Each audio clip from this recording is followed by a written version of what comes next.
ഒരു വേദിയിൽ നമ്മൾ യാദൃശ്ചികമായിട്ട് ആണെങ്കിലും പറഞ്ഞു പോകേണ്ട ഒരു പേരാണ് ആബേൽ അച്ഛൻ്റെ പേര്. മിമിക്സ് പരേഡ് എന്ന് പറയുന്ന ഒരു കലയ്ക്ക് ജന്മം കൊടുക്കുക, അതിനെ വേണ്ടി ശ്രമിക്കുക, ഇത്രയധികം ഒരു പ്രസ്ഥാനത്തെ കലയിൽ ഇത്രയും വർഷങ്ങൾ പിന്നിട്ട് ഒരു പ്രസ്ഥാനത്തെ വളർത്തിക്കൊണ്ടുവരിക, അതൊക്കെ ചെയ്തിട്ടുള്ള ഒരാളാണ് ആബേൽ അച്ഛൻ. ആബേൽ അച്ഛനുമായിട്ട് ഏറ്റവും അടുപ്പമുള്ള ഒരാളാണ് ഈ പ്രസാദ് ഏട്ടൻ.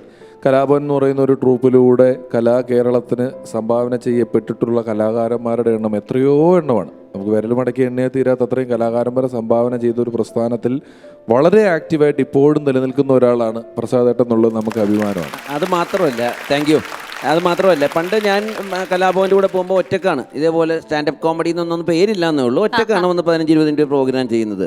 അപ്പോഴാണ് അച്ഛൻ ഇങ്ങനെ ഒരു ആശയം വരുന്നത്, 6 പേര് 5 പേര് ചേർന്നിട്ട് ഒരു പ്രോഗ്രാം. അപ്പോൾ കലാഭവൻ്റെ മാനേജർ ഉണ്ടെന്ന് ഷേർലി, അപ്പോൾ എന്നെ വിളിച്ചു. ഞങ്ങളൊരു മുറിലോട്ട് കയറി ഇരുന്നിട്ടാണ് ഈ ഒരു ഐഡിയ ആദ്യമായിട്ട് ഡിസ്കസ് ചെയ്യുന്നത്. അപ്പോൾ ഈ കലാരൂപം ഇത്രയും വളർന്നല്ലോ, അപ്പോൾ ഇതിൻ്റെ ആദ്യ ഡിസ്കഷനിൽ പങ്കെടുക്കാൻ സാധിക്കുക എന്ന് പറഞ്ഞൊരു വലിയ ഭാഗ്യമാണ് സത്യം പറഞ്ഞാൽ. അതിനുശേഷമാണ് പിന്നെ കലാഭവൻ്റെ സെക്രട്ടറി വരുന്നത്. പിന്നെയാണ് നമ്മൾ മറ്റു കലാകാരന്മാരെല്ലാം നമ്മൾ റഹ്മാനെയും വർഗീച്ചമ്പേട്ടയും അന്ന് അശോക് ഹക്കീമാണ്, പിന്നെ അവർ പോയ ശേഷമാണ് സിദ്ദിഖ് ലാൽ വരുന്നത്. അതൊക്കെ അതിന് ശേഷമാണ്. അപ്പോൾ ആദ്യത്തെ ഡിസ്കഷനിൽ അതെപ്പോഴും ഞാൻ ആലോചിക്കാറുണ്ട്, അതൊക്കെ ഒരു വലിയ ഭാഗ്യമായിട്ട് കരുതാം.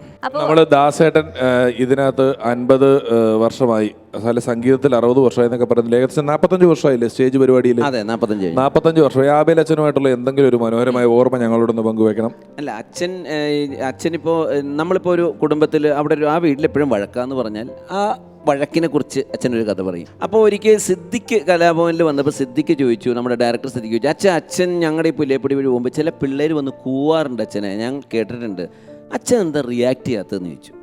അപ്പോൾ അച്ഛൻ എന്നെ പറഞ്ഞ കഥ, ഞാൻ വത്തിക്കാനിലായിരുന്നപ്പോൾ, ഇറ്റലിയിലെ വത്തിക്കാനിൽ 2 വർഷം ഉണ്ടായിരുന്നു. അപ്പോൾ അച്ഛൻ പട്ടത്തിന് പഠിക്കുന്ന കുറച്ച് കുട്ടികളുണ്ട്. അപ്പോൾ അവർ നടക്കുമ്പോൾ ഈ വത്തിക്കാനിലുള്ളവർ കാശ് കൊടുത്ത് കുറച്ച് തെമ്മാടി പിള്ളേരെ ഏർപ്പാട് ചെയ്തിട്ട് കൂയിക്കും. അതെന്താന്ന് വെച്ചാൽ ഇവർക്ക് ശരിക്കും പറഞ്ഞാൽ ഒരു മെച്യൂരിറ്റി വരുവാനും ദേഷ്യം വരാതിരിക്കാൻ, ഇത് കൺട്രോൾ ചെയ്യാൻ, എന്നുവെച്ചാൽ അവരെയൊന്നും തിരിച്ചൊന്നും പറയാൻ പാടില്ല എന്നുള്ള നിയമം. അപ്പോൾ ഇതൊക്കെ ഇവർക്ക് ട്രെയിൻ ചെയ്യാൻ വേണ്ടി കാശ് കൊടുത്ത് ഇങ്ങനെ കൂവിക്കും. എനിക്കിത് ഫ്രീ ആയിട്ട് കിട്ടിയില്ലേ.